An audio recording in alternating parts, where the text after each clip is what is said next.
As raízes são como os galhos são como as raízes. É por isso, então, que se a gente pode então trazer a questão de Telemann, por exemplo, até para o nosso cotidiano, quando a gente fala sobre foco, então. Não foco não estou falando foco no trabalho, estou focado, mas o foco que você tem, e vamos supor, vai um projeto. Tá? Tem um projeto, vamos supor, de montar uma equipe de futebol. Ok. Uma equipe de futebol de rádio, sei lá. Eu focar naquilo, sabe? Eu digo assim, em trabalhar não só dentro daquela situação, mas quando eu estiver por fora, eu estar emocionalmente também e espiritualmente ligado naquela vontade para fazer aquilo acontecer. Exato. Mas o Telemann, ele vai agir nessa vacuidade que eu te falei. Não adianta controlar a Telemann. Não adianta controlar esse corpo. Esse corpo ele é incriado, como se fosse. Eu falei fabricar, mas ele é fabricado na consciência dos desejos. A gente tem essa compreensão que ele fora criado na consciência dos desejos. Mas acontece que o ser humano, ele é movido por desejos Exato. E por tédio. Mas isso não tem problema algum. Uma árvore é entediante. Ela está lá parada. Tá lá, uma árvore, coisa mais... Mas ela é entediante aos nossos olhos, com a vida que a gente tem, que é corrida. Mas ela também... Mas ela tá vivendo, ela tá acontecendo. Ela tá acontecendo, mas acontecer dela é ser balançada pelo ar. Então, quando a gente é balançado pelo ar, a gente é balançado pelas coisas da vida, às vezes ela perde algumas folhas, às vezes chega o outono, às vezes chega o inverno, ela seca, às vezes chega a primavera, quando ela começa a germinar, a brotar novas flores e folhas. Você fala mais próximo. E a coisa vai indo. Entendeu? Porque... Mas o caule é mais importante, o caule. O caule é Telemann. Não as raízes nem os galhos. Uma árvore... Porque ele é fixo, né? Exato. Ele é a essência fixa ali, né? O resto é transitório, né? Exato. O caule é o Telemann. E as raízes seriam o que, então? As raízes? As raízes seriam essa dualidade necessária da criação. Essa árvore da morte, por exemplo. Vamos tratar desses assuntos, se vocês quiserem. Exatamente essa união do céu e das profundezas. Se vocês querem ver uma boa noção de compreender Deus, não apenas entendê-lo como demiurgo, mas entendê-lo como um daimon. Vocês já conceberam Deus assim? Não. Eu sugiro que vocês façam isso. E a todos os inscritos aqui. Pensem em Deus como um daimon. Jeová, Yod-Kei-Vav-Kei, Jesus, pense como um daimon. Eu garanto para vocês, se vocês permanecerem pensando com esse pensamento fixo, investigativo, eu tenho certeza que vocês vão mudar a consciência sobre o mesmo e sobre vocês mesmos. Eu já pensei muito em relação ao que é Deus, mas eu não cheguei à conclusão que ele seria uma figura ou mesmo uma energia. Eu acho que Deus, ele se dividiu em tudo que existe e todos nós somos manifestações divinas. Somos. E eu acredito que ele não tem essa moralidade que a gente tem. Então ele vivencia todas as coisas. Ele é uma criança, ele é o assassino, ele é o assassinado, ele é essa mesa. Pode ser. Essa é a concepção que eu tenho de algo que é onisciente, onipresente, onipotente. Spinoza? Quando você teve essa concepção? Cara, depois que a gente começou a fazer podcast. Mas depois de pensar bastante. Já estava aqui nessa sala? Já estava aqui nessa sala. Tá. Quando você reza? Não. Você não reza? Não. Entendi, então... Eu já rezei. Porque eu queria entender... Eu já rezei em alguns momentos de desespero, eu já rezei. Mas eu nunca tive uma resposta. Então, mas é que eu queria entender... Mas é que você está falando mais voltado ao passado mesmo. Uhum. Não, até atual mesmo. Eu queria entender, tipo... Por exemplo... quando você reza, tendo em vista que você enxerga Deus como esse um todo, né? Como você direciona isso? Entendeu? Porque geralmente quando a gente vai fazer uma reza, ou a gente vai ou dentro mesmo da Quimbanda ou da Umbanda, ou seja do que for, você se dirige a algo ali. Exato. Como você dobra os teus galhos. Cara, vou contar um momento pessoal que eu passei há pouco tempo. Teve um dia que eu tava desesperado com uma série de situações E eu acho que nessas horas a gente consegue ter fé. É a mesma coisa quando você fala na hora que o avião tá caindo, o ateu começa a acreditar em Deus. E no momento desses, eu utilizei minha fé e eu acendi uma vela e direcionei a minha fala ali para um anjo da guarda. Entendi. E o que você achou?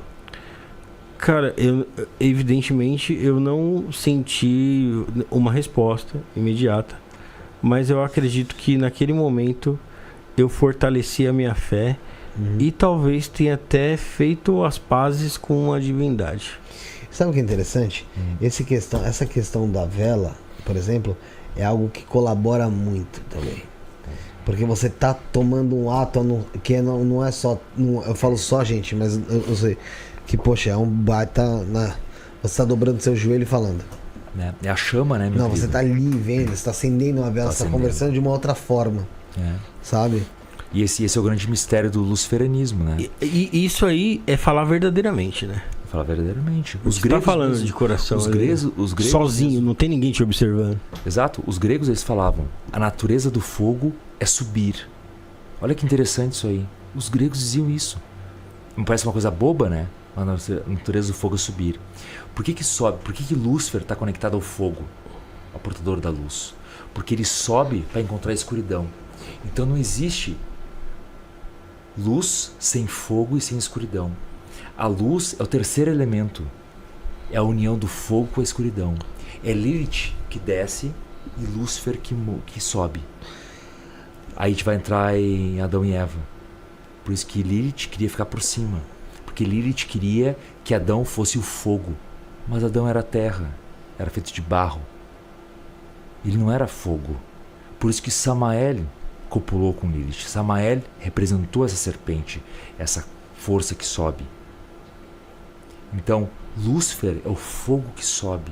E Lilith é a escuridão que desce. A água que desce. E a partir dessa união é gerada a luz.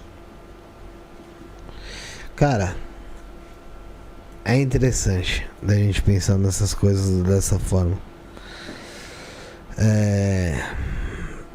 Porque, cara, são coisas que, querendo ou não, a gente vai ficar... eu sinto que a gente vai ficar sem explicação concreta pra sempre mesmo. Mas não sei se é a explicação que a gente precisa. Eu acho que as perguntas já resolvem muita coisa, né? Mas formar uma boa pergunta. É que perguntas geram várias outras novas perguntas. Não, né? Eu também estou pensando em milhares de coisas. Mas a compreensão das alegorias é isso. A compreensão das alegorias é não compreendê-las, é vivenciá-las. Meu primeiro mestre maçom, ele disse para mim: para, Sirius, de ficar olhando na loja maçônica os símbolos. Para de tentar entender. Deixa eles falarem. E aí esses símbolos se tornarão signos. Da mesma forma que a gente olha para uma constelação, para um aglomerado de estrelas, e a gente junta e forma uma constelação. Esses símbolos vão surgir como uma constelação para você e vão falar com você. Isso é espiritualidade profunda. Isso beira muito o Telemar. Essa satisfação. Me explica uma coisa. Você disse para as pessoas em casa e para a gente enxergar Deus, Cristo e outras divindades que se cultuam como daimons, né? Isso. E que então foi muito possivelmente você já fez isso, com certeza. Faço isso diariamente. Qual que é a tua visão? O que mudou na sua visão quando você começou a fazer esse tipo de coisa? Eu me encontrei na esquerda, né? E passei a rejeitar o Demiurgo, por exemplo, a Yod-Kei Vav-Kei, né? Eu fui judeu ortodoxo por um tempo e abandonei, né? Sendo judeu de origem e tudo, mas o processo é longo, a história é longa, mas quando eu me encontrei na direita, junto do Demiurgo, junto de Yod-Kei Vav-Kei, junto de Jeová, como chamam aqui, eu acabei vendo o descaso dele para comigo. Mas eu acabei vendo também o amor dele para comigo também. É porque ele dizer para mim, ele dizer para mim, que não é teu lugar. Não é teu lugar isso. Não é comigo. Existem outros daimons. Aí que eu fui entender. Isso explica muita coisa, porque eu tenho muita dificuldade de acreditar em um Deus que permita tantas injustiças no mundo. Vou lá. Sim. Eu tenho dificuldade de acreditar nesse Deus. Esse Deus não é o Deus que eu acredito. Existem Não, vários. Quando eu me tornei ateu foi por causa dessa daí. É.